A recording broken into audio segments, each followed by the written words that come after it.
The one skill you need to learn today to take your content creation to the next level is the art of stealing.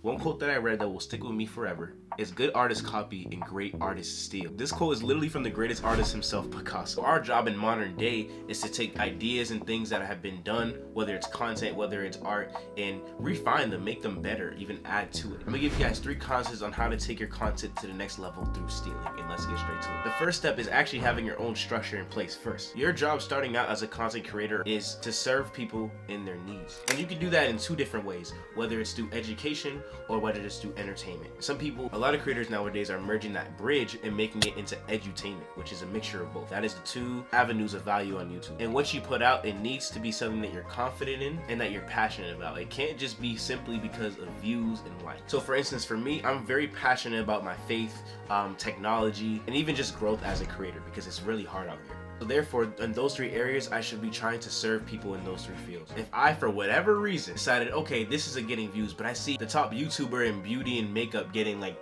10 million views on a video, I can't just be like, oh, that's trending, let me go start making makeup videos and all that. 1, because I am absolutely not going that direction, IRL. And 2, that's just not my passion. That's just not what I'm interested in. I'm very confident in all 3 of those areas that I'm talking about because I believe in it, I experienced it, and I love it. I just can't help but immerse myself. Unless you feel that way about what you're posting, it's probably not going to be the most authentic it could be. It's probably going to be you faking it just to get views and likes. And if you're actually not about it, you're robbing not only yourself, but the other people watching you what you can really give them. I've definitely fallen victim to this, not in that extreme of a way like I said earlier, but when I used to post like straight 2K videos, I lost track of the fact that I was trying to serve the people watching me, that I tried to serve a different audience of people that were doing vlogging and rate my outfit videos and all that stuff. I knew that's what people like in my world, like in my day-to-day life at school and stuff were watching, and I knew that it was a field that people that were in it were actually getting views. So I was like, hey, let me just compromise. Like,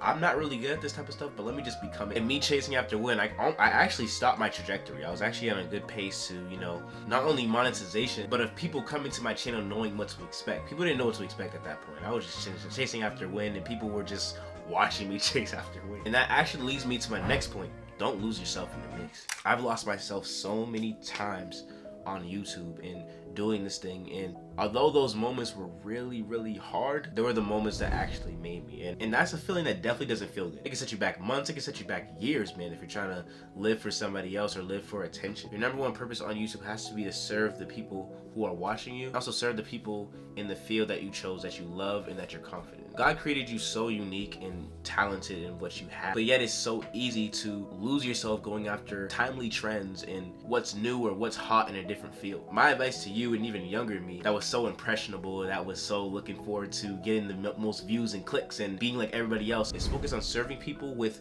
your gifts and your passion. That is one thing that's tripped me up and set me back so many years on YouTube. I got caught up in people pleasing, I got caught up in views and attention and likes and everything. If those things don't align up with your passion, what you're confident in, and what you believe, and in the value that you have to offer, then your brain is constantly going to change. It's going to be all over the place, and you're not going to have a sense of direction. So just know that the things that you're really gifted in and the things that you're so confident in, that if someone asked you about it, you'll be able to give them a whole like gap session about it, keep at it. There are people who are just like you and want to know those type of things, and they're looking for someone to serve them. It's not always about what's going to get you 10 million views. What if you could impact 100 people and influence those 100 people to buy from you? That is so much better than 10 million people that watch you for a quick trend and are gone after that. They just did. Once you have a direction and something that you know you're passionate about, that you want to speak on, now it's time to start stealing. And this strategy right here is what I like to call the dream team. Now, back in the 90s, they had the dream team with Michael Jordan, Larry Bird, and some of the most talented NBA players, where you had the best of the best talent on one team,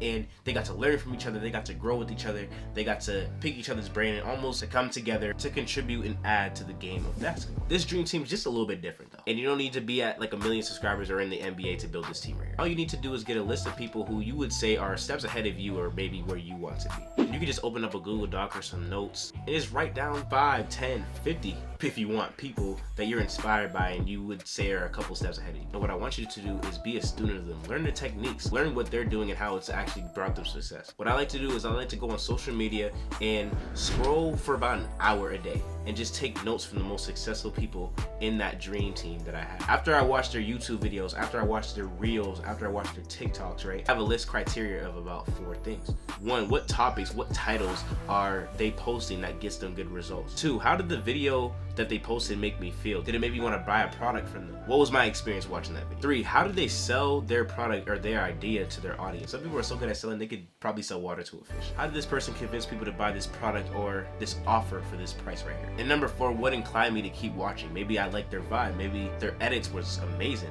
And just study those things out and implement those techniques into your game. And as I said earlier, it does not mean just like copy Mr. Beast's intro or title, right? It's more so taking the concept, taking what works, taking what draws people in, and implementing that skill set into your game. I think about Kobe and Michael Jordan, right? Kobe is one of the greatest of all time, and he did implement from arguably the greatest player of all time. I would say he added to Michael Jordan's game. He has his own thing that he's remembered for, his mentality, his grit, his ability to learn. His greatness, in my opinion, is more than his skill set and more than the things that he did. So stealing these great things that people have learned over a course of 10, 20 years is something that's gonna allow you to be great faster, especially when you can implement your own personality and your own vibe to it. There's nobody that can put out content the way you do. So keep your content unique, like I said earlier, but implement some of the strategies that people use to persuade people or sell stuff to people. And watch how your growth as a creator just skyrockets from where you were. I use some of these principles to this day. Like for instance, I use some titles to go about my videos. I could share, even this video right here